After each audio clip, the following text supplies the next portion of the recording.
最近好多朋友都上班了哈，有人给我吐槽他们公司360度无死角监控，让他很崩溃。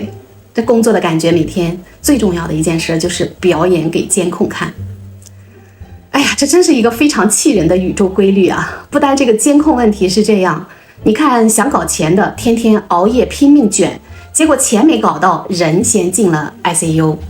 老实的人谈个恋爱，对人家掏心掏肺，信息秒回，结果人家说你太粘人了，连夜买了站票就跑了。牛马周末好好休息休息吧，躺在床上刷个10几个小时的短视频，结果放下手机的那一刻，就觉得人生极其空虚，恨不得给自己来2巴掌。就这么点背吗？还不够努力吗？不是这样，只是因为我们违背了宇宙的底层运行代码。这串代码早在2500年前就被一个骑着青牛的老爷爷写在了《道德经》里，5个字：反者道之动。这句话的意思是，只要你把事情推向极端，它一定会朝着相反的方向狠狠地给你甩一个大嘴巴子。这不是古代人的玄学毒鸡汤啊，但是如果你们不喜欢听哲学，那我们今天不聊哲学，我们聊一聊硬核的脑科学、心理学，甚至量子物理和人工智能，来扒一扒这5个字到底有多恐怖。你会发现几千年前的老子简直就是一个降维打击的物理学家。点个赞，发射。首先我们聊聊为什么极度的快乐一定会带来极度的痛苦。现在的社会都在教我们怎么爽，对吗？奶茶要全糖的，游戏要爆肝，各种短视频算法恨不得就把多巴胺直接注射进大家的静脉里。你以为把快乐推到极致，人生就圆满了，对吗？太天真了，你的大脑第一个不同意。斯坦福大学医学院的教授安娜·伦布克在他的书《多巴胺国度》里讲了一个特别扎心的脑科学理论，叫加工对立理论。啥意思呢？就是人的大脑里处理快乐和痛苦的是同一个区域，就像一个跷跷板。当人疯狂的刷视频，疯狂的摄入高糖，那你的多巴胺就会飙升，跷跷板就会严重的向快乐倾斜。这时候大脑一看，哎呦我去，这哥们儿快爽疯了，这太极端了，这环境要崩啊！为了维持生存的平衡，大脑就会立刻释放一种叫强啡肽的物质，这玩意儿是专门制造痛苦的，它就会重重的压在跷跷板的另一头。所以狂欢到了极点，大脑的生理机制就会自动生成抑郁、焦虑、空虚来反噬。不仅如此，下次你要想获得同样的快乐，还需要成倍的刺激。听懂了吗？这不就是老子说的反者道之动吗？你向着爽的方向猛踩油门，神经元就会在底盘疯狂的踩刹车，极度的狂欢就是极度抑郁的开端。如果大脑太复杂，那我们来看看你天天都在经历的人际关系。为什么越想抓紧一个人，这个人就跑得越快？很多中国式家长对孩子360度无死角监控，名曰我都是为了你好啊。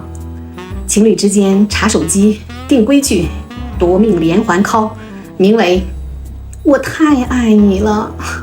这种把控制欲推向极致的做法，最后换来的是什么呢？绝对是极度的叛逆和彻底的决裂。这不是因为对方不识好歹。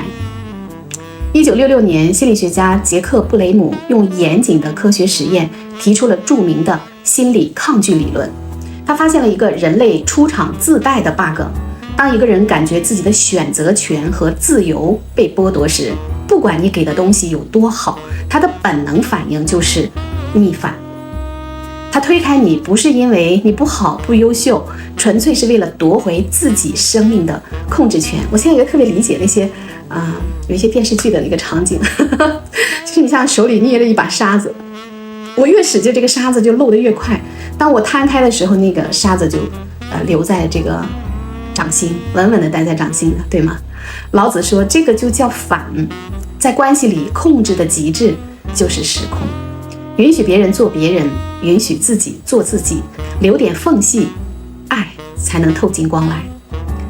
如果说到这儿，你还觉得这只是人类大脑和心理的弱点，那接下来我们再把格局打开，看看整个宇宙的物理法则和社会系统是怎么被反者道之动狠狠毒打的。现代企业有一种迷之自信什么叫迷之自信？叫极度迷信确定性。很多老板觉得，只要我的 KPI 定得足够细，只要我给员工装上电脑监控，连你去厕所带没带手机我都能查出来，只要我管到头发丝儿，公司就能像钟表一样完美运转，设定好程序，一切顺理成章。很多培训公司就是这样发财的售卖确定性。但现实是啥？管理越微观，系统死得越快。这根本不是管理学的问题，这简直是宇宙的底层物理法则。1927年，物理学界的大 boss 海森堡提出了著名的不确定性原理。在量子微观世界里，一颗粒子的位置和动量，你不可能同时精准测量的。你对它的位置抓得越死，你对它速度的了解就越模糊。把这个原理放在公司里，简直精准到让人头皮发麻。当老板用摄像头、打卡机、日报、周报把员工每天的行动轨迹精确到秒的时候，这就相当于那个量子物理的极度精确的位置，他就会悲哀地发现员工的动能也就是创造力、热情和自驱力瞬间归零了。员工确实是老老实实地坐在工位上，位置极其精准，但是他的灵魂已经下班了，他变成了一个量子态的打工人只要老板的眼神一扫过来，就是一观察，他就瞬间坍缩成一个疯狂敲键盘的影帝。老板一转身，立刻恢复成摸鱼的波函数。现在更魔幻了，为了实现这种终极的控制，很多公司都引入了人工智能，对吗？ AI 用 AI 算绩效，用 AI 抓取聊天记录，用 AI 分析这个人的工作饱和度。老板心想，这下我看你们怎么偷懒这下好了，反者道之动迎来了他的究极形态。老板用 AI 来监控员工，员工怎么办呢？打不过那就加入啊！员工开始用 ChatGPT 一键生成5000字的高大上的周报，用 AI 自动回复工作群，用 AI 制作精美的假 PPT， 甚至买个物理鼠标红在那儿疯狂的晃鼠标，防止电脑休眠。最后你猜怎么着？整个公司是老板的 AI 在疯狂读取员工的用 AI 生成的废话，两边的大语言模型在你们家的服务器里疯狂对轰，消耗了巨大的算力和电费，产生了海量的电子垃圾，最后导致公司的管理系统直接宕机，浪费社会资源啊！在这场极致的微观管理中，没有任何真实的人类价值被创造出来。你以为你是在搞精细化管理，只是在进行一场人工智障的狂欢。这就是老子在2500年前看透了的终极 bug。当你企图消灭一切误差，追求100%确定性的时候，你连带着把真实和生机一起消灭了。极度的秩序就是彻底崩溃的开始。各位，从大脑多巴胺的跷跷板到心理学的抗击理论，再到量子力学的不确定性和荒诞的 AI 职场，2500年后的今天的现代科学全都在给老子这位老大爷疯狂打 call 啊！明白了反者道之动，那我们到底该怎么活呢？老子紧接着给出了下半句，也就是破局的方法：弱者道之用。这个绝不是教我们要软弱，不是让我来当韭菜，更不是教你躺平摆烂，而是教一种降维打击级别的高级生存策略。在这个所有人都在拼命的踩油门，恨不得把一切都推向极端的时代，你要懂得什么时候能够点一下刹车。吃饭吃7分饱，剩下3分给回味，你的胃就不会抗拒。做事儿不要追求绝对的完美和掌控，允许意外发生，意外往往是创造力的源泉。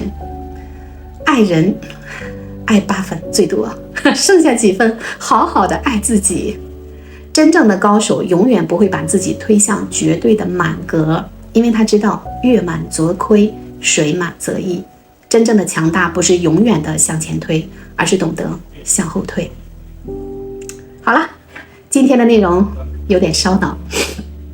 如果你看到这里了，那我只能说你真是一个愿意深度思考的人。如果这个对你有点启发，可以点个赞。